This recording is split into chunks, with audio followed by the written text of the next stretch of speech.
welcome to the Married with Channels podcast. Hi. My name is Moose. And I'm Jodie. This is the NPR version of the podcast. Just kidding. We're not going to do that. Nah. Not, Chief. No, we're going to talk. Yeah. TV and movies. That's right. It's a podcast with a married couple talking TV and movies. Reviews, maybe the news. I don't know, whatever. Yeah. Let's get into it with a little bit of... Oh, my name's Moose, by the way. Yeah, I'm Jodie. Yeah, how you doing? I'm the husband. She's the wife. Yeah. Going on 18 years. Ooh. Of marriage. Yay. With kids and a busy schedule. So, we're pretty picky about our TV Yeah. and movies. Let's get to it because the puppy's in the kennel barking her ass off. Yes. Alien Earth. Let's talk about it. Okay. The TV show comes from the Alien universe, of course. Ridley Scott, 1979, classic sci-fi horror movie. That's the year I was born. Happy birthday. Hey, thanks. That was... now people know how old I am. This is an 8-episode show set before Alien 1. Alien. See, and I didn't know that Yeah. part until yesterday. Oh, right. That it was set before the Alien movies. Yeah. No, Okay. it's set before then. Okay. You have some of the same elements. You've got the Xenomorph. You've got the Weyland-Yutani Corporation. You've got a lot of the spaceship in the first episode looks a lot like the Nostromo from Alien from 1979. Mhm. So they're definitely playing the fan service a little bit, as you kind of have to. Mm-hmm. So basically the premise is, if you don't know it by now, by the way, we watched all 8 episodes. The premise is a ship from that's owned by Weyland-Yutani was on a 65-year deep space mission to collect biological specimens, which we'll call them aliens. And, Mhm. and So it's like a science research vessel. yeah, Yeah. There's a bunch of scientists and researchers on board. yeah. And it crashes into Earth in a territory owned by another corporation called Prodigy. And Prodigy takes ownership of the specimens and, yeah. And Prodigy is the boy wonder kid, right? The boy Yeah. cavalier. Boy Cavalier. Yeah. He's like some genius child. Yeah, he's like a Mark Zuckerberg meets... Yeah, but Mark Zuckerberg is not a genius. Like, this kid is supposedly a genius. No, I know, but it's like the similarities there. Young, multi-billion, if not trillionaire. Yeah. So, can do whatever he wants. Yeah, the money doesn't seem to matter to him, though. It's more about, like, finding some sort of intellectual challenge. Yeah. He's bored with his toys, and he's bored Right. with not having any intellectual match for himself, I guess. So, Which we find out, a few episodes in. But what he is and his company have kind of pioneered is essentially allowing people to live forever by transferring the conscience of a human into the body of a synthetic human, an artificial human. And that's like the big, wow. And so the story involves these hybrids, as they're called, these young kids who are dying of some terminal illnesses. They get a new lease on life in these new bodies. And so, between that and taking possession of the aliens and the xenomorphs, stuff ensues. yeah, this show started with, like, the moral dilemma about are these synthetics humans or not human, and just kind of like whether it was right or wrong to do this to children, essentially. They were children. And also, I missed the part about terminal illness. I thought some of them were volunteered by parents. They might have been. I don't exactly know the story of each of the kids. Okay. I just know a couple of them were like terminally ill. Sure. But yeah, maybe a couple of them, their parents said, yeah, give us this crap load of money and you can have our kid. I don't know. Like, I thought that was like the case with Wendy, maybe. Wendy was Marcy. Right. And she was dying. She was. Yeah. Okay. Yeah. Okay. She was the first. Okay. Yeah, the other kids, I don't 100% know the story. I guess I just assume that they're all kind of terminally ill. And Okay. we could, because you think as a parent, Yeah. your kid's dying Yeah. and they're going to die. You know they're going to die soon. Yeah. And this person says, I've got this new technology and we could keep your kid alive just in a different body. Yeah. You- But they don't get to live with their families and stuff, though. Right. Like, they get to live on, but they aren't, like, they're not a part of, like, these families grieve and, bury the children. So Mhm. I was confused by that. Like, Yeah. you're not, as a parent, you're not gaining anything there other than the knowledge that their consciousness lives on through something else. Yeah, I don't know. I guess it just depends on why you're doing it. I guess. Like, God forbid, your kid gets terminally ill and you have this opportunity for them to not only continue living, but maybe live forever. Also, But the catch is you don't get to see them. That's probably worth it, right? and also, aren't these these hybrids very enhanced Yeah, I know they're too? like strong and and like supercomputer brains kind of thing, right? Aren't they? so that's the other kind of confusing thing. Yeah. Wendy was, Okay. that was the thing is she's able to connect to Yeah, like Wi-Fi. the Wi-Fi, the network, whatever in the building, the island. Yeah. And she's able to change, screens from Yeah. across the room and summon an And- elevator. And she's able to get on a screen and manipulate real life. I don't remember that. Yeah, she's like zooming in on stuff and like doing things on the screen. Okay. I don't know. Yeah, that was a little like, what? Well, I don't get what these people are. I but don't. Yeah, I missed the part where Wendy, and now we're kind of getting into like our take on the show. It sounds like. But Yeah. it sounds like I don't understand why Wendy is so connected and able to do this stuff. Not Yeah. only that, but she's able to talk to, communicate with, and control the xenomorphs with Yeah. her little clicking and sounds that she's able to speak their language. It's cute that you called it xenomorphs. It's just the aliens. I know. She's able to talk to the aliens. That's super cute. well, I need to make that distinction because there's other aliens, Oh. species of aliens in Well, the show. I'm just gonna call them goat alien and the eyeball alien. The and, eyeball alien yeah. is the goat alien. Well, I'm just gonna call Now you're confusing everybody. the little octopus thing. Yeah, the eye. I'm just gonna call them what they look like. Yeah. The fly The aliens. fly alien, the Yeah. plant alien, Yeah. which was cool. Like, remember the whole season, that plant alien was just kind of hanging from the ceiling. Yeah. Little tentacle would come out and kind of like peruse whoever's nearby. And that was it. Yeah.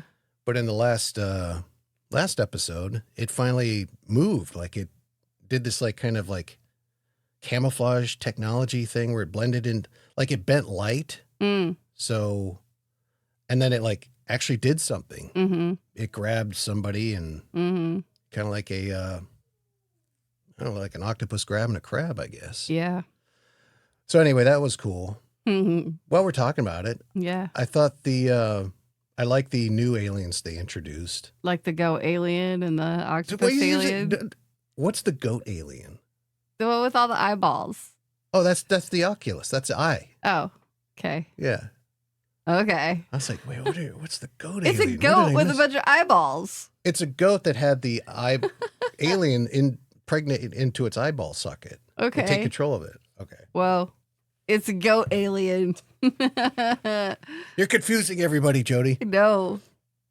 No, They'll but that, know exactly what I'm talking about I when they think- watch this. I think the eye/goat alien was kind of like the runaway star of the show Yeah. in a way. A little bit, right? I mean, aside from Timothy Oliphant, who is usually pretty good, Yeah.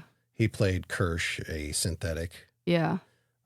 He was great in this, Yeah. as he is always. But yeah, I think that eye kind of ran away with it. Like, it's almost like this show.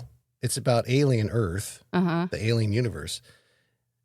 Didn't really have a lot of alien in it, like xenomorph alien. I feel like it was trying to be a lot of different things. I felt like it had this show altogether like had a little bit of an identity crisis. Like I wasn't sure, like, are you trying to be kind of thinky with messaging? Are you trying to just pay homage to, the Alien franchise but make it different? Are you trying to have, that suspense and some sort of plot here? Like it just I felt confused by it all around. There was like a bunch of different things going on, I feel like. Yeah. It felt like they were trying to do a lot. Yeah. Um, I think they succeeded for the most part in most of it. Mm. Um, I felt like, it kind of got away from its, what's the word I'm looking for? Feel, style, tone. Mm-hmm. In the last, not last episode, but the two episodes before that, Mm-hmm. where it was like, I don't know, like the Alien movies, by and large, I think they're better when they're kind of in the dark, Mm. in the night, like Okay. either the dark bowels of the spaceship Sure. or at night. Well, yeah, it And builds this, that tension. yeah, it builds a tension, and it just, honestly, the alien looks better in the Yeah. dark. Like there were some moments in the daylight scenes where the xenomorph is out in the jungle and it's kind of running around, and it looks like a skinny guy in a suit, you know? Where Yeah. they did a better job of it in the last episode because you only Okay. saw like little flashes of the Sure. alien here and there. But minor quibble. I think overall, though, I thought the show was good. I just don't think it wasn't as good as I thought it would be. Mm-hmm. By no means am I saying it sucked, Mm-hmm. but I like some of the concepts they introduced. Like you mentioned, they're trying to do some thinky things. Like Mm-hmm. I almost think the hybrid stuff, like the story alone of the kids and their conscience being transferred to a hybrid Mm-hmm. being, that could be its own show. Absolutely. That's think- what I'm saying. Like, I feel like they were trying to, like, there was an identity crisis. Like, are you trying to speak on that? And, like, the moral dilemma of whether these people are themselves as they were in human or if they're just, robotic. And, that whole thing in and of itself kind of took over the beginning of the show for a while. Yeah. And I don't know. To me, this one's kind of like, it's kind of like the island of Dr. Moreau meets Alien. That's funny. I saw that reference somewhere else Yeah, on like this show. really, Yeah. yeah. That's totally what I think of. Like these weird mutant things. I mean, it's literally on an island. There's a crazy person in charge, Yeah. kind of, and yeah, chaos ensues. So I guess the Dr. Moreau would be Boy Cavalier. yeah, Let's play a clip from Alien Earth. This is his right-hand man, Adam, appraising Boy Cavalier in the last episode of like shit has gone bad. Comms are down. We think the cyborg cut the underwater trunk line. Utani is jamming the satellites. We're cut off. Non-essential personnel have been evacuated. The hybrids are confined in holding cell 1, but it wasn't designed for synthetic beings. I'm not sure how long it will hold if they decide to break out. We have 0 containment on the adult xenomorph. Prodigy forces are sweeping the island, but they're running short of men. It keeps killing them. Containment on the other creatures is good for now, but we are understaffed, and negative variables are increasing. Yeah. So yeah, stuff's getting bad there. I don't know. I feel like they needed a couple more episodes to flesh things out a little bit more. Mm. And I'm curious to see where things are going to go season 2, because it kind of seems like the Lost Boys, the hybrid kids, yeah, and they're going to be running off or running the show with their Yeah. little alien pets. yep. And I don't know how I feel about the whole, like, the aliens are kind of not good, but like they're definitely not killing machines anymore. They're like domesticated, Yeah, they're tamed almost. Yeah, they're like, domesticated. And I think part yeah. of the allure of the Alien franchise is these things. It's like Michael Myers. Like Yeah. you don't want to know that Michael Myers has some motive or the reason why he's killing. He just kills. And also, like, he doesn't stop and all of a sudden, like, make friends and buddy with somebody and they start playing together. Right, You know, right. like, nope, he's killing everybody. Yeah, like- Because that's what he does. I mean, yeah, the aliens are still killing people, but I want like them. I think I need the main characters to be kind of in fear for their life, kind of like Yeah. concerned, fearful of the aliens, not kind of like Yeah. controlling them by clicking their tongue, you know? Yep. So- Also, like this group, the Lost Boys, the kids or whatever, like, I don't understand, other than they feel like they're not safe there. I don't understand why all of a sudden they're revolting. They made it seem like everything was great there. They had everything they wanted. You know, they just got upgraded to like these new adult bodies. And like, I don't understand why all of a sudden everything is so horrible and we're going to revolt and kill everybody that's held us captive. You know what I mean? Yeah, it's an interesting point. Like, what is their motive for I don't know. wanting to revolt? Yeah. Other than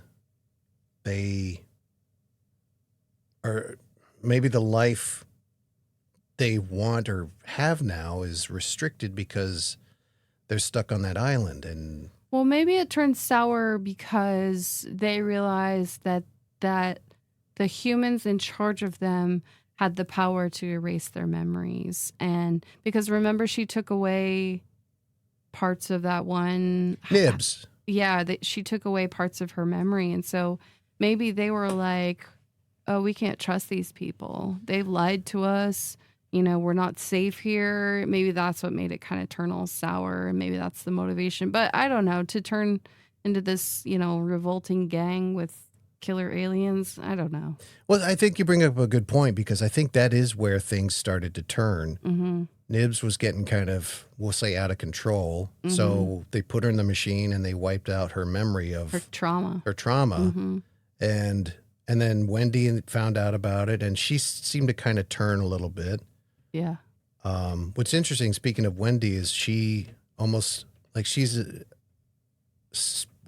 lack of a better term, stalking her brother from afar. He finally comes to her at the island and she's all about him. But towards the end of the season, she's almost like, are you my family after all? Or is this my family? Yeah. You know? Well, and he kind of is trying to get her to leave Yeah. because he knows it's not safe for them. Yeah. But back to the discussion about why they revolted. I think it is when Nibs got her memory erased and Wendy was kind of like, wait, why are you doing this?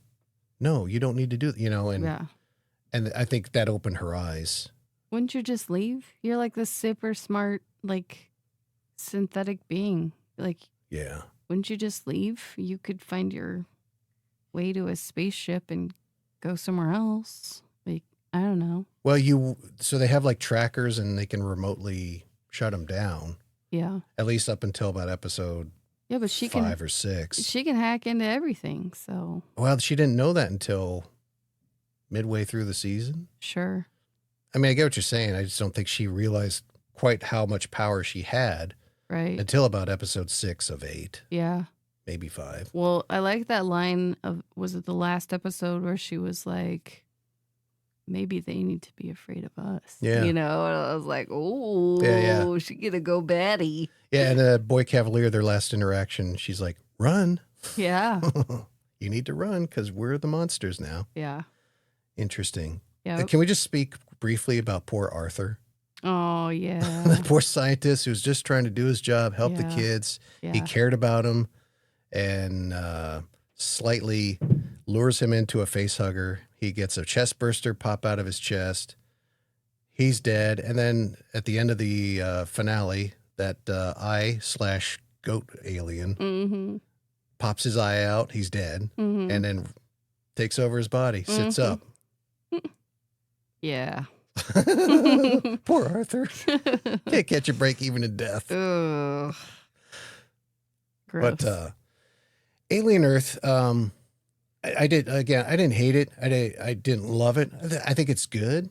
If you're an Alien fan, you'll like it.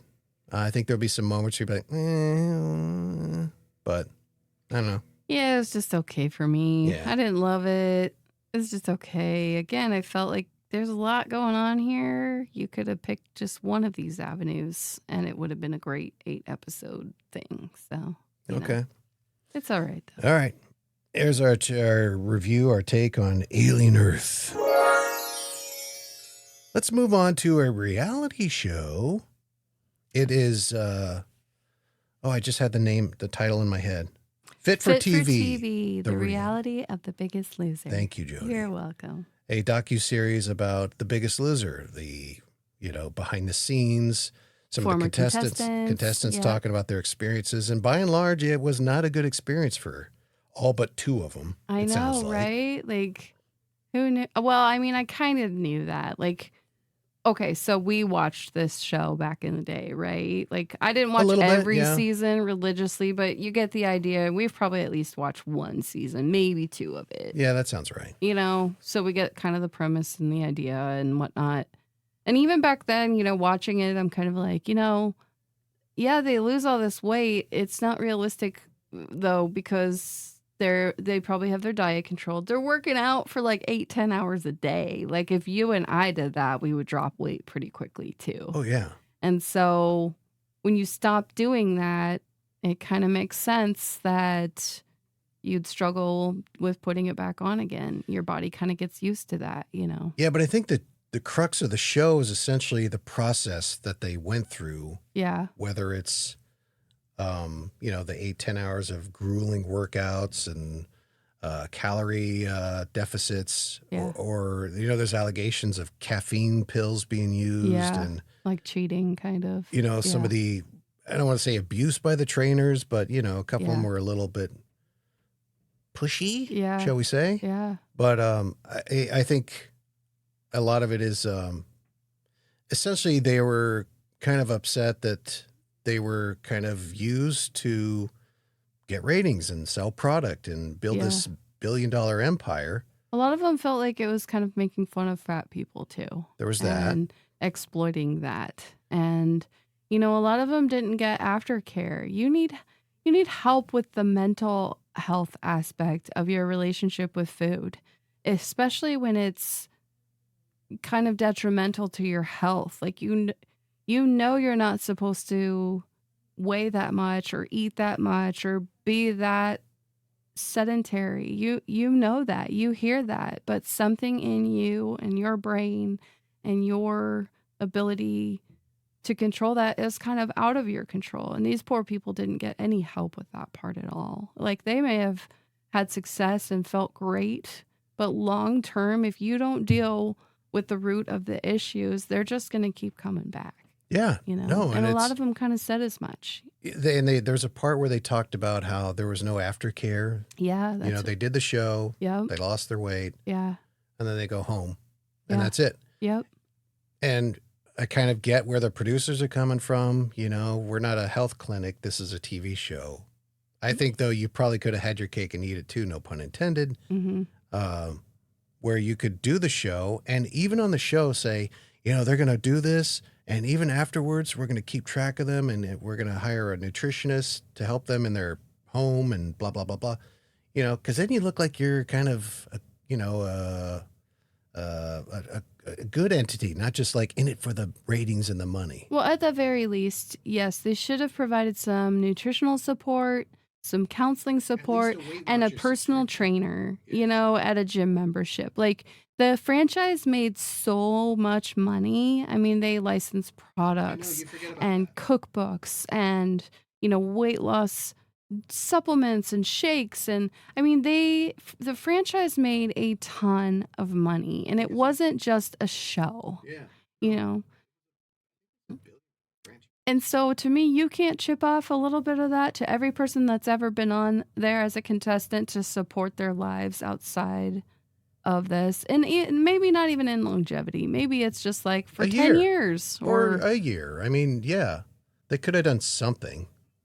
Just even like, here's a subscription to Weight Watchers, Like that's the bare minimum. At the very least, at the most, you could give them, like you said, a trainer and nutritionist for a year. Yeah, or gym membership. I mean, come on, that's a no-brainer. And and I think somebody said this on the show, and I've said this before, and you know this, that like it's quote unquote easy to lose weight. Mm-hmm.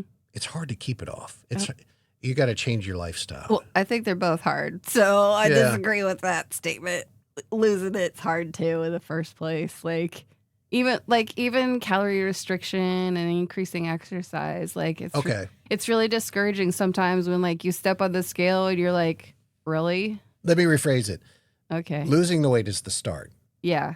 That's just the beginning. Yeah. You know, the rest Yeah. of the journey is changing your habits, Yeah. being healthy, not, yeah. So, Yeah. And you know what sucks about everything in this country and in our lives and in our dietary lifestyle is that everything bad for you just is so good. It just tastes good and it's so hard you to know, not want to eat the junk and the garbage. It's just so yummy. you know what always bothered me about the show, and they brought it up in this documentary that we're Mhm. talking about, is when the contestants would be tempted by that table Oh, full of like yes. pizza, Yes. cake, sweets, Yep. all sorts of crappy food. And Yep. and I always thought that was like that felt Yeah. exploitative to me and a little Yeah. cruel in a Yeah. way, but Yep.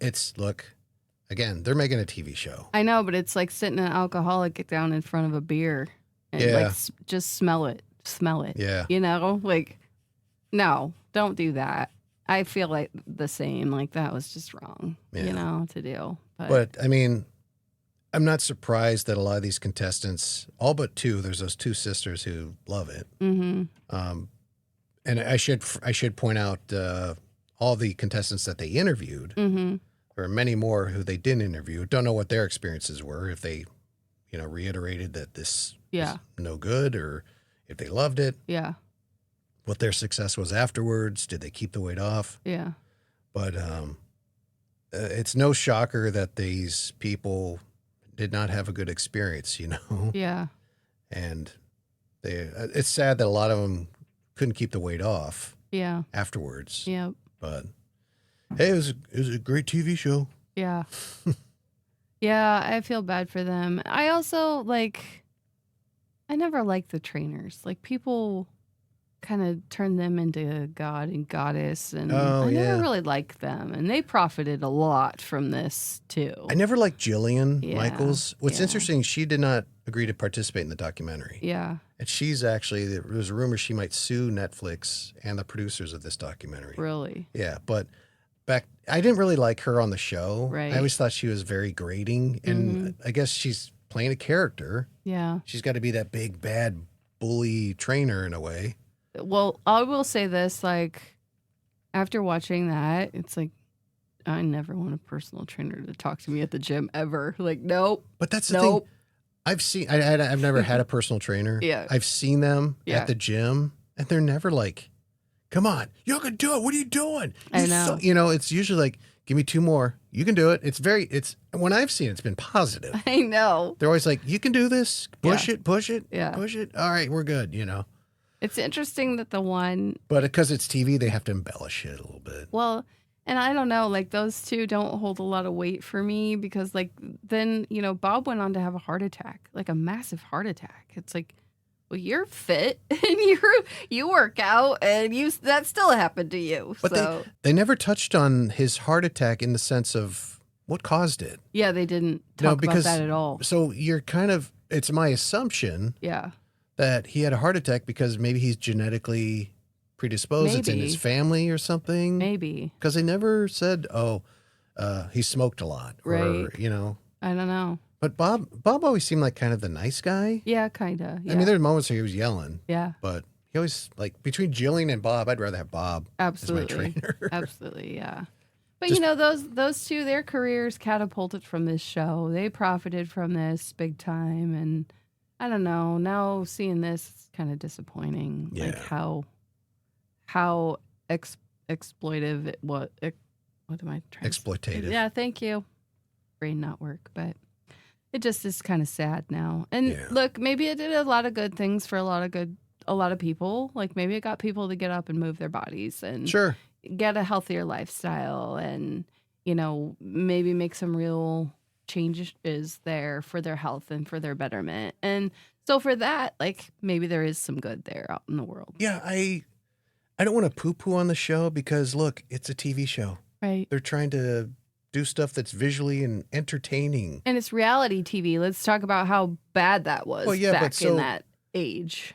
So it's hard for me to poo-poo on it because, like I said, it's a show. It's for entertainment. It's not a health clinic that has cameras on the wall, so... No, but it does have a health aspect to it. And I think you have a responsibility there. Yeah, I think they dropped the ball on some of that. You wouldn't show Cops as a TV show and have it be vastly different than what it's really like. You know what I mean? I don't know. Maybe that's not a good comparison. Well, no, I know what you're saying. I do think they dropped the ball on a few things. It's felt like they had the medical doctor on board just as kind of like, because we have to in a way, but there's some questionable stuff there with that medical doctor too. Like even as a NFL team doctor, wasn't there some things that he did that were I'm sure less than medical doctoring? I'm sure a lot of NFL doctors could fit into that category. To wrap it up, fit for TV, The Reality of the Biggest Loser. I don't think there's any like revelatory stuff that comes out of that. No. It's kind of what you thought it was. Yeah. Producers want to make a show exploiting fat people, and fat people aren't able to keep the weight off when they leave. Excuse me. But I don't know. It's only 3 episodes long. They're all gonna go on GLP-1s now anyway. A couple of them are, right? Yeah. Janelle. Joelle. Yeah, I think is her name. I think she's on one of those things. Yep.